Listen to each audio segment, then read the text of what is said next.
Chairman of the Board for Rustic Pathways. We want to thank you for joining our presentation tonight, and we are going to start off a little bit slow here as there are still some attendees that are dropping in. And before we get going, I want to introduce some of the other people that will be on this call.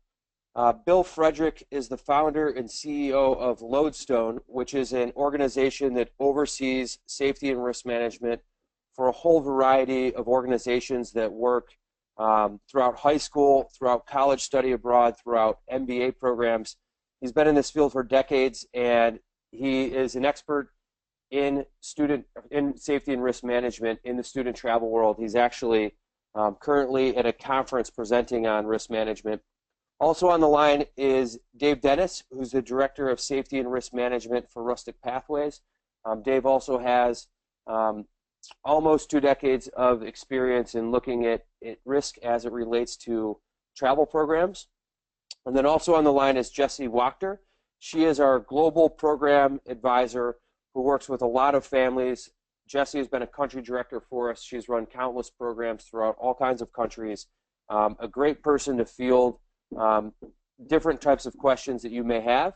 And she will be tending to the question box within the webinar software. If you have questions, you can type them in along the way, and she'll give you personalized responses. And if it's an overarching question that will relate to other people on the call, we may hold that towards the end to give the benefit to the whole crowd out there.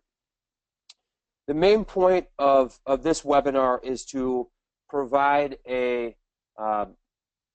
platform so that parents who are either signed up for trips or who are interested in trips, will have the opportunity to talk about safety.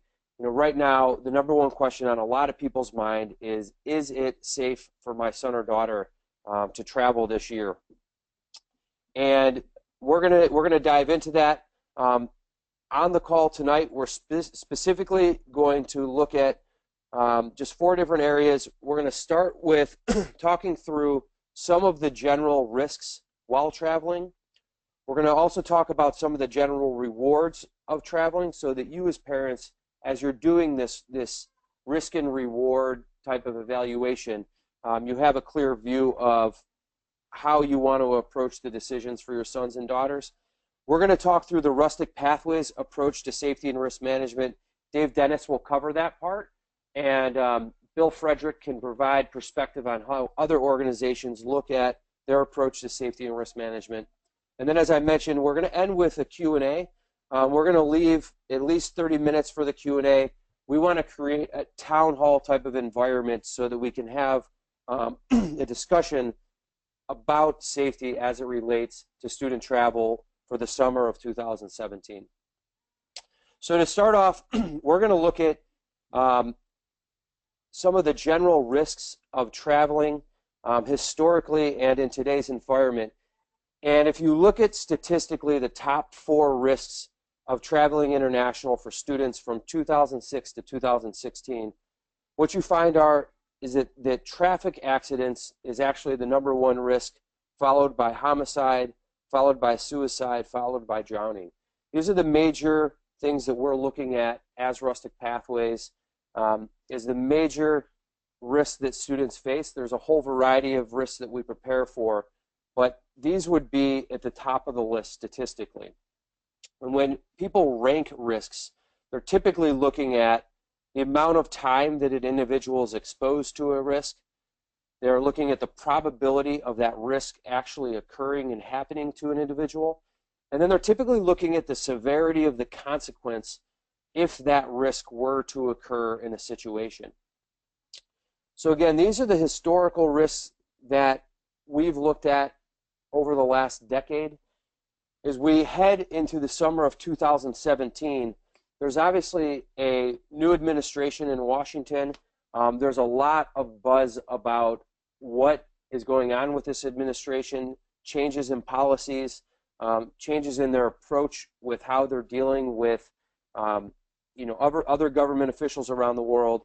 And the 2 things that we hear the most is that people are nervous about an increase in terrorism, and people are nervous about an increase in anti-American sentiment around the world. At Rustic Pathways, we're taking that very seriously. You know, it is new layers that we're adding into our approach to safety and risk management. But we as a company and the general student travel world out there, to be realistic as we're heading into 2017, the greatest risks that students will really face this year come back to traffic accidents, homicide, suicide, and drowning. And I just want to share that because although there are chances of an increase in terrorism, or although there are chances in an increase in anti-American sentiment, the reality for us as a travel provider is that neither of those will increase statistically in a way that dramatically affects the way that we approach safety. It's a new thing to be aware of, but it's actually something you're seeing much more loudly in the media than we will typically face out in the field. And just to provide an example of what we see every single year, there's usually one or two of these things that are very common in the media. Last year, a lot of people were worried about the Zika virus. A lot of people were worried about traveling to Latin America. And in reality, mosquito-borne illnesses are a risk. But when you dig into it, malaria, dengue fever, Japanese encephalitis, those were all more statistically dangerous for our students and for our staff than Zika. And so one of the things that we are constantly aware of, and what we want to share with you as parents that are making these decisions, is that, you know, obviously the media is in the business of creating a lot of sensationalized stories. We at Rustic Pathways and Bill Frederick at Lodestone and a lot of the other organizations in this field, we're in the business of providing parents, teachers with the real statistical facts so that we can help families make a balanced decision. So as I mentioned at the beginning, there are inherent risks while traveling, but it's not often the risks that you see in the media. It's typically the more common situations that aren't the exciting sensationalized stories that you see in the news. And in a few minutes, I'm going to pass the microphone over to Dave Dennis, who's going to share our approach to safety and risk management and exactly how we are preparing for these types of 4 risks and all the other 4 risks that we face. Also, the changes in the overall situation that we're seeing with this new administration. But before I get to that, I do want to just quickly share some of the benefits of traveling. So again, that you as parents can look at a balanced risk and reward type of scenario. As we look at the major benefits of travel, we look at 4 large buckets that, to be honest, seem to be gaining momentum every single year. The first one is what I call the world in 2017. As you all know, we're living in a tremendously interconnected world, much more interconnected than it was in 2016, 2013, or the year 2000. And to give you an example, here at Rustic Pathways, we have 287 employees in 17 states and 22 countries, and we conduct our business daily over video Skype calls, which are free and easy and fast for us to use as a business. Personally, I believe the world is going to continue to head in a direction where it is very globalized. And I know in the field of student travel and in the field of education, there is the belief that in 2025, 2030, the year 2035, almost all of the leaders that you'll see in business, education, healthcare, and governments will understand how to look at problems, how to look at opportunities, how to create solutions, and how to implement them across country borders, language, religions, and cultures. The world that my children will go into, that your children will go into, will be a world where there are less and less obvious borders. The second thing that we see quite often is that our programs really shift the perspective of students and help them become more self-aware. It is very natural that through international travel, a lot of times with students, it's their first time ever traveling overseas without their parents or their brothers or sisters. It's very natural while traveling in the developing world into remote communities that all of the assumptions that students have about the world and how it works and their place within it become challenged. And as they're eating different food and listening to different music and hearing different languages and watching different customs, just happen in front of their eyes, it gives them the bigger picture of how the world works, and it starts to help them understand their role within it. And it helps them define who they are, and then specifically what type of opportunities they have at their fingertips, and the path of opportunity that they're typically on as a student. Most often, our students return home, extremely grateful for the situations they're in, and more energized to push forward in their life. So I guess sort of segues into the third thing we see quite often. Our programs really help students find their passion, find their purpose, and find their direction. And as parents, you're already investing typically a lot of money into your sons and daughters, a lot of times through high school, certainly through college. And what we find time and time again, over the 33 years that we've been running programs, is that our programs dramatically increase the return on the investment that you're making into high school, making into college. And the reason for that is once again, by getting students out there, it allows them to look at the world in a different way, figure out what they want their role to be within that, and to start directing their education with more purpose. What we hear quite often, this actually happened to me personally. I returned from a study abroad program my junior year of college, and I knew what I wanted to do in life. You'll hear that with lots and lots and lots of people who have studied abroad. They return and they become very impassioned with what they want to do. We are a big fan of providing that experience for freshmen in high school and sophomores in high school, so that the rest of that high school career and those college careers can remain a lot more focused. The last thing that we find quite often on the Rustic Pathways programs is the development of non-cognitive skill sets. So there's cognitive skill sets, non-cognitive skill sets. Most schools, almost every high school, almost every college, what you will find is that the overall curriculum and process of learning is built on developing cognitive skill sets. So students learn information, they process that information, and they're tested and asked to put that information back on paper in different types of ways. That develops a lot of their cognitive skill sets.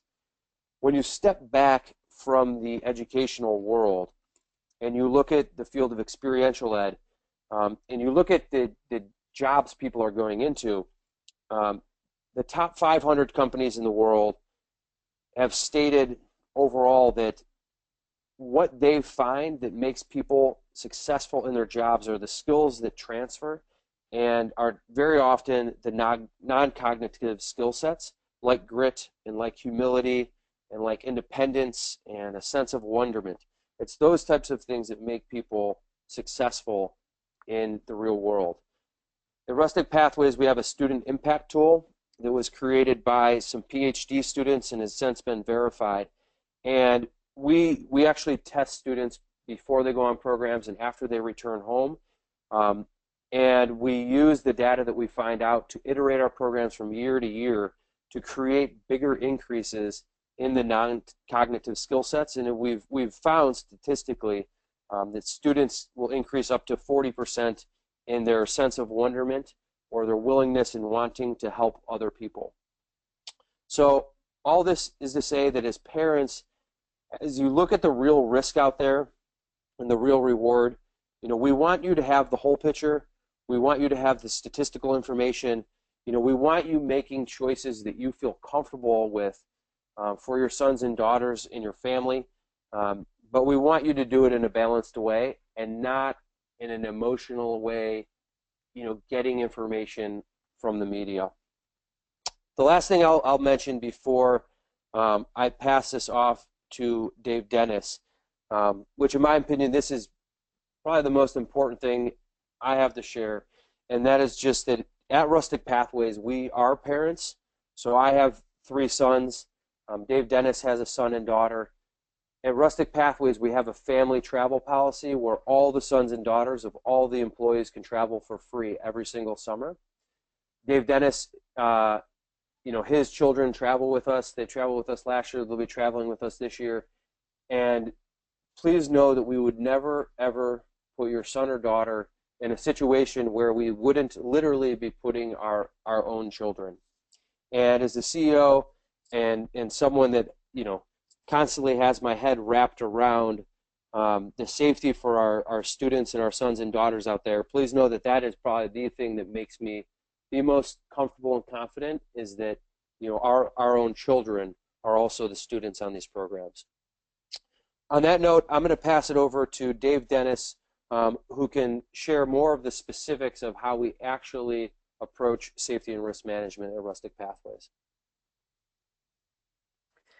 Thank you, Chris. I appreciate that. I know we're living in this world of uncertainty. There's a lot of moving parts, a lot of changes, especially over the last 3 weeks. So I just felt it was important to put a little bit of structure, express how we are as an organization and what we're doing to keep children, mine, Chris's, all of yours, in safe, protected boundaries in country.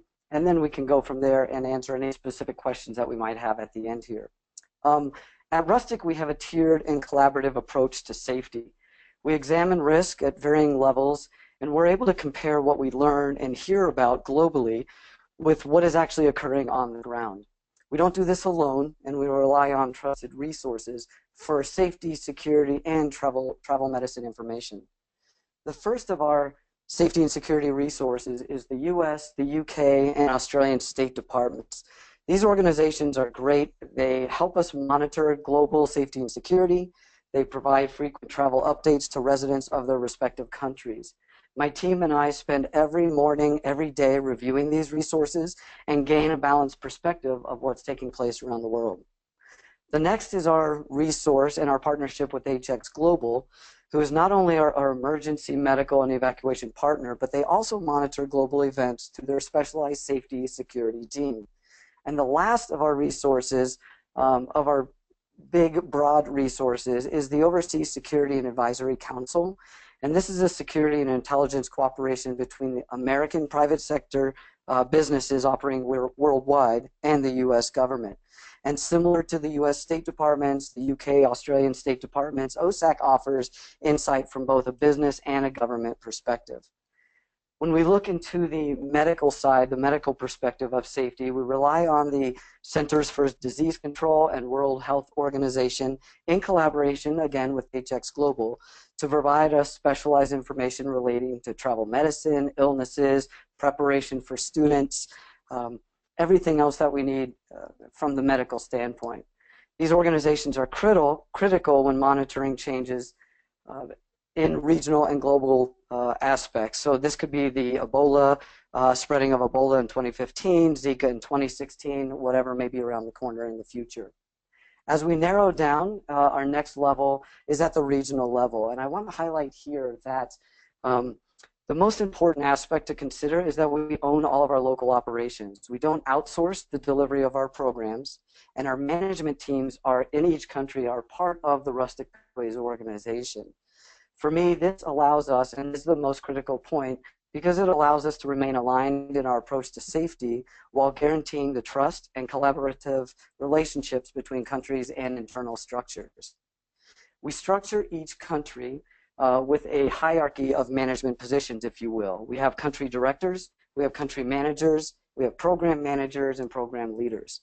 So the country directors obviously are overseeing everything that takes place. They're like the general manager of the country from a business and customer service standpoint. Supporting them is the country manager role.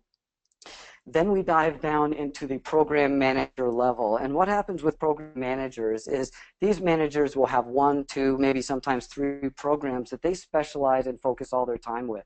So as ongoing events, as itineraries need to be adjusted, as safety, security, is fluctuating, these program managers are able to quickly and immediately place those changes into action. And then, of course, we have our program leaders. These are the people delivering our programs. These are the ones that are with your sons and daughters. We partner with embassies in every one of our regional areas in our countries. And what I mean by that is our country teams are having conversations with embassies. They're going through their itineraries. They're talking about issues or concerns that we're hearing from a global standpoint, seeing how the embassy, how they're relaying information, what does it look like in their individual country in connection to what we as an organization are seeing as well. So we have a great footprint with the U.S. embassies globally as well. We work closely with third-party suppliers. Our third-party suppliers are our transport providers, our accommodation, and all of the activities that we have on programs. A vast majority of those are outsourced to specialized businesses. We go through great extent to provide business assessments. We go in, we evaluate each vendor that we have. We talk about their employment practices, their vehicle and equipment maintenance. Certainly we're looking at licensing and permits and insurance, making sure our comprehensive approach and our long list of criteria are all being met. But not only are we verifying what they are as a business structure, but we're also connecting with them, again, on the safety and security aspect. What that means is, as I've mentioned, we have our regional resources. We talk as a country management team, but we outreach to our vendors as well. These vendors are not only working with us in the organization, but they are working with other partners and other organizations and individuals as they travel. So by having connections, having dialogues and discussions with our vendors, it's giving us one more level of assurance of what we hear, what we're aware of, and what is going on around the world is actually taking place. We can, again, quickly make adjustments. So if there's a roadway that, the conditions might be unsafe, or there's a village or an area that we need to be aware of, something may be going on there locally, we're able to make those adjustments, work together to make sure we, to get around all of these risky areas. And third, at the program level, so it's getting down to the ground level, first off, every program we have has a risk management plan. And what that means is we talk not only with the itinerary and the day-to-day activities, but any known or anticipated risks that might be experienced on a program. We have an acknowledgement, an assessment, and then our plan of action in case that risk was to take place. We also include all the contact information for embassies, local hospitals, medical clinics, HX Global, the entire country management team, as we need to escalate events and incidents as they take place. All of that information is contained within their management plan as well.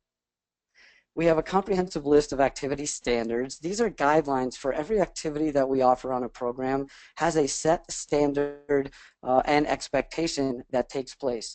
The way this works is, for example, every person riding a bicycle needs to be wearing a helmet at all times. Every boating activity that we offer, everybody must have an appropriately fitted personal flotation device that they're wearing and actively using. These activity standards also support our business assessment process with our vendors. What I mean by that is, the program leaders going out there performing these activities, making sure safety briefings are taking place, is our way of validating what the vendors from a business standpoint are telling us at a higher level, if you will, and that's actually being put into place and actively utilized with our students.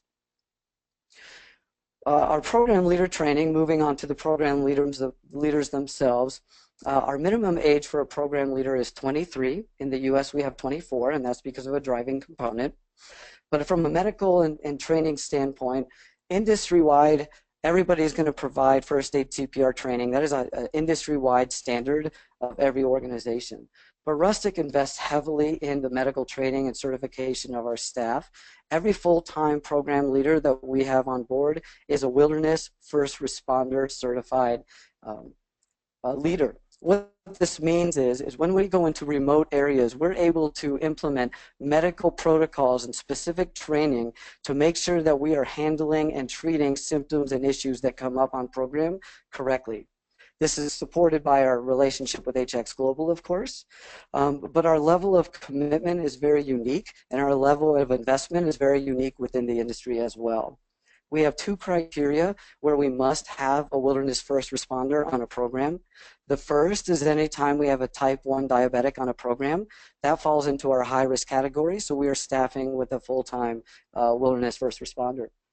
Second is whenever we have a program that has a remote destination, any point on the program that is more than 2 hours away from definitive medical care, we're again placing that woofer onto a program. When we look at staff to student ratios, we always maintain a 1:7, so that would be a 1 program leader for every 7 students. Our more remote programs have a little softer, maybe a 1:5, 1:6 ratio, but we will never exceed the 1:7. We always have males, always have females on programs as well. That's just because we want to be very conscientious and sensitive to gender-specific issues that may come up on a program. When we move on to emergency management, emergency response, we have an entire escalation process and team built up.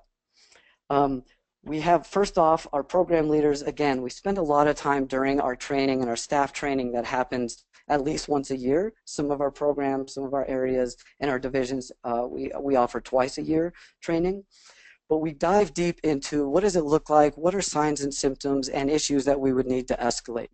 What that would look like is the first step would be the program manager as a point of contact, and that can get escalated any event straight up to the country director. Myself and my team are certainly here to support those teams as well, get involved with anything on the larger scale that may come up. We also have a crisis response team which consists of all of our executive leadership. So this is our CEO, Chris, our CFO, all of our vice president team, and our operations directors. We have a fully comprehensive crisis management plan, which we update frequently. We run annual simulations on this plan as well. So we are always focusing, always talking, and always running simulations, both at regional levels and the executive levels, to make sure that we are adhering and growing and evolving as our ever-changing world is evolving as well. I'm very proud to say that Rustic has never had any deaths on programs. We've had some significant issues. It's not entirely uncommon for a student to have an appendectomy or an appendicitis in program. So that's when we really rely on our professionals and our escalation process to help resolve these issues that can be very time sensitive and very impactful, obviously, for students while they're traveling. This ties me into HX Global and what that partnership looks like. As I mentioned, they have a safety and security aspect and division of their business, but their primary focus is medical guidance and emergency evacuation. So anytime we have a student that is coming down with an ongoing illness or they have a physical injury, we're reaching out to HX Global because they have an entire staff of doctors and nurses that can help us and monitor situations. They can also refer us to medical clinics, hospitals, and appropriate doctors to handle any type of situation that might be encountered on the ground. We also have within Rustic a director of mental health and a medical director on staff as well.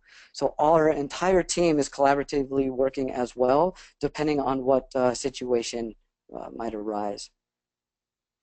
Before I pass this back over to Chris, and if Bill has any comments, I first wanted to talk a little bit about international travel in general, because there are obviously a lot of concern and, as I mentioned, uncertainty taking place, but I just don't want families to feel like they can put all the reliance on Rustic Pathways. Students have responsibilities, parents and guardians have responsibilities, and I am really pleased, and what I love about Rustic Pathways is we spend a lot of time and investment in building trusted networks and building bonds and collaborative approaches. What I mean by that is if your son or daughter has a medical or physical limitation, if they're seeing a therapist for ongoing concerns or whatever their evolution and pathway to adulthood might look like, we want to learn about that, we want to talk about it and make sure we can put into place the small program adjustments, whatever we need to do in order to safeguard that. So a large part of our open and transparent dialogue that we have during the enrollment process focuses on building this collaborative and teamwork approach. When I've reached out to our country directors prior to this call, I was inquiring about what the overall sentiment looked like from the U.S. perspective. And I was pleasantly surprised to hear that there is not any notable increase in anti-American sentiment going on. There have not been any increased travel warnings going out for individuals for traveling abroad in our dynamic. But what I think we need to pay attention to is, again, how are we connecting with the rustic pathways on the ground? What are these support mechanisms and risk management practices? How stable are they? How fulfilling are they? And then work with parents to have conversations, have discussion, just to make sure everybody is working together, collaboratively, and aware of what's going on. Before I transition, we are doing one more thing to benefit families as this ongoing situation continues. So let me pass this back over to Chris and have him touch base on that. Thank you. Sure, thanks, Dave. So for any parent that is currently enrolled in any of our programs, or any parent thinking about enrolling this year, we're reinstituting a policy that we've had in the past during uncertain times or difficult, challenging times. And it's a very, very simple no anxiety policy. If any student, or any parent feels nervous about traveling up until the day of the trip, they can contact us over email, over the phone, and say, you know what, I'm just really nervous about my daughter going. I think we're going to hold on until next year. We understand that everyone is out there, again, trying to look at the real risks, real rewards, trying to make balanced decisions for their family. We want to make that easier for people. You can escrow your ground fees for up to 2 years after the day of canceling. You can use those funds for any open enrollment trip or school group trip, or if the family wants to travel, you can use it as a family credit. And we'll send you an escrow certificate for the value retained that is an escrow. The only component that would be lost is money to airfare that is unrefundable. Obviously, airfare is well out of our control. But again, we want to make it as easy as possible for families. We don't want this to be a difficult year for people. And so, with that, we're going to open up for questions and answers. And I'm actually going to just ask Bill Frederick if he has any overarching thoughts or comments or other things that he's seeing in the field or heard at the conference this weekend that would apply to the conversation here. Yeah, thanks, Chris. I'll give my 2 cents. Certainly the question on most parents and guardians' minds is it safe to send my child abroad? And the answer is actually no. Of course it's not safe. Is it safe to keep your child home? No, it's not particularly safe to do that. It never has been safe. It's all a matter of trying to figure out what's a reasonable risk and what's not a reasonable risk. And the most current or most recent recurring issues that have been of concern is the quickly changing hazard landscape. Primarily, certainly, the things that have been in the media have been about emerging and re-emerging diseases, and which we certainly need to take very seriously, but we also have to sort of take it with a little bit of realism. The number of certified cases of Zika that resulted from the Brazilian Olympics was 0. And for the fact that Ebola was on the front pages of the New York Times for 6 months, as somebody in the New York Times pointed out, more Americans have been married to Kim Kardashian than have actually gotten Ebola in this country. Not to minimize the concerns for that. And another issue is the environmental issues that have mostly gotten press for having not a greater number of tropical cyclones, but certainly tropical cyclones of a greater magnitude. But the real effect of that has been most of the refugees coming across the Mediterranean have not been fleeing political violence in North Africa. They've been fleeing a lack of economic viability in sub-Saharan Africa, and that's changing study abroad in Africa, and it's changing study abroad in Europe, certainly, and among other places.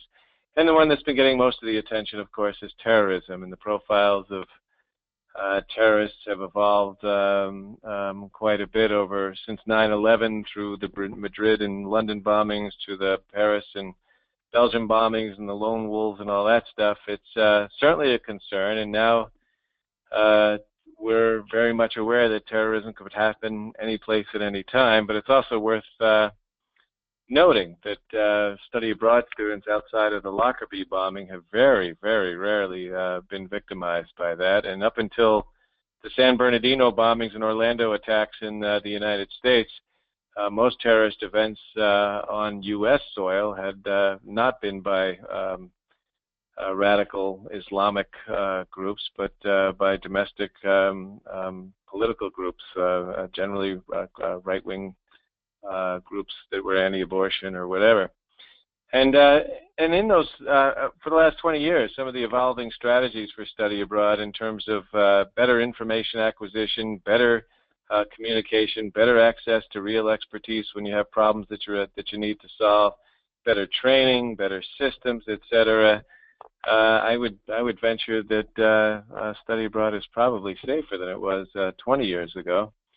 And the real question for a lot of people right now is how is the new U.S. administration's America First policy impacting study abroad? And as Dave said, there are no reports coming from any study abroad groups that they're receiving a hostile reaction, at least not for the outgoing students. People that are recruiting incoming students to go to U.S. schools, they report getting a pretty chilly reception. But just like after the Second Gulf War, which was not particularly popular internationally, most countries are not blaming individual travelers for what they see as the U.S. government's decisions. And certainly it's we're not very far into this new administration, and that could change at any point. But certainly at the moment, no one, absolutely nobody is reporting that from abroad. And each family has to make up its own decision around whether or not they want to send their child abroad, but no one believes that the world's going to become less globalized anytime soon. And one of the ways to get your children prepared for the challenges in the future is to ensure that they have experiences that make them comfortable doing that. And that's about it. There's some interesting questions here at this conference. A lot of people are asking about the impact of the new administration, and everybody's talking about it, but nobody has any sense yet about it going in one direction or another, other than they're not hearing anything from the field that even in places like Mexico, where you might expect people to be a little testy over what has been said about Mexicans, they're not getting any bad receptions there. That's all. All right. Well, thank you very much, Bill. We're now going to move towards the just general question and answer for the families that have joined us. If you'd please type your question into the question bar, Jesse will sort through those questions, and we can field those as a team of 4.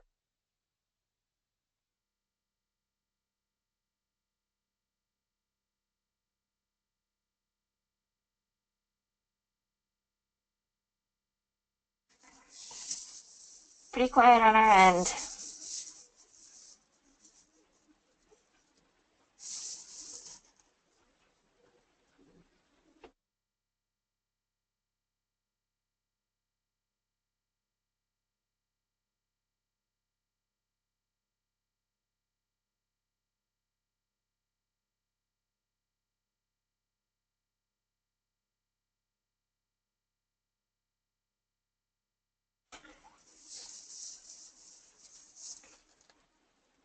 I have a question.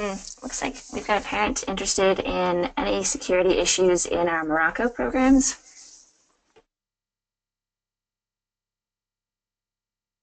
Dave, do you want to answer that one? I could. Yeah, Chris, I'll jump in. Sorry, I had muted myself. So ironically, I talked with our country director in Morocco this weekend, and there is, again, no increase in what's going on in Morocco, what the dynamic looks like. Now, last year we did a pretty extensive review of our programs in Morocco because there did seem to be an uptick on threats of terrorism, around the country in the broad spectrum, if you will. So we did a lot of due diligence and auditing, if you will, of the destination. So we feel good with where we're at, and that's been confirmed with the embassy. The biggest concern from what I'm hearing is the state of the economy. This is not even in just Morocco, but globally speaking, if you will. What changes are going to happen in the economy? What kind of funding or support that the U.S. is offering? Is that going to be changing at all? But nothing really specific that would change the dynamic of our program or really give a rationale for somebody not to travel to Morocco this summer. Ironically, my daughter is considering Morocco. We're going to pull the trigger and finally confirm this travel plans this week. And it looks like she's going to be going to Morocco as well. I'm a parent first and foremost, so I wouldn't be putting her in any harm's way as well. I am benefited because I have this direct dialogue with our country team there.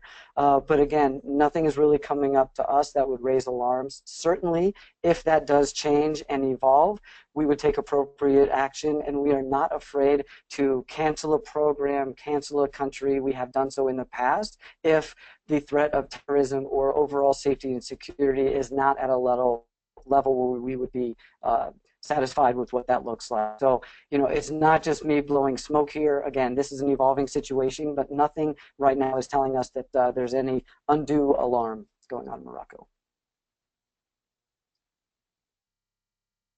Thanks, Dave. And I do want to let everyone know that we are recording this presentation, so if at any time you'd like to listen to it again, or if you missed a part, or even if you have a friend that's interested that wasn't able to make it, give us a call. We can definitely send this recording out to you, and we should have it on our website this coming week. Chris, can you talk to approximately how many students we have traveling with us each year? Sure. We should have about 12,500 students travel with us this year. We'll have probably around 5,400 of those students traveling with us during the June, July, and August time period, which are students that are coming from all over the world, and they join together in these little groups and travel with each other out into the developing world. Open enrollment programs are quite magic because students are coming from all over the place. And then throughout the rest of the year, we have teacher-led group programs, and then we also have gap year programs. Overall, in the course of a year, we'll also get students from 80 different countries in the world. So one of the neat things for Rustic Pathways these days is in the summertime, if you are traveling with a student or traveling with a group of students, quite often you have some students from New York and Dallas, Texas, and San Francisco, California, and then students from France and South Africa and the Middle East all on one trip. But overall, about 12,500 students should be the target for this year.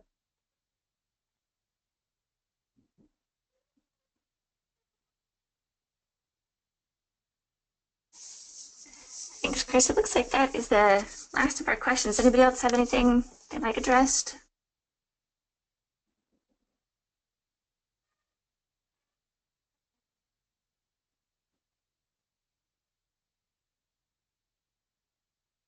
That's it from our side, Chris. Okay, fantastic. Again, thank you all for joining us tonight. Safety and managing risk is, at the highest level of priority for Rustic Pathways. We're excited when parents get engaged in that conversation, when student gets engaged in that conversation. If you have any questions outside of that, you can reach me at Chris, C-H-R-I-S, at rusticpathways.com. You can reach Dave Dennis. I'm happy to forward on emails to Dave Dennis. I don't have his email address off the top of my head. But please feel free to contact us anytime if you have other questions. And we really appreciate you taking the time this evening. Thank you very much, and have a good night.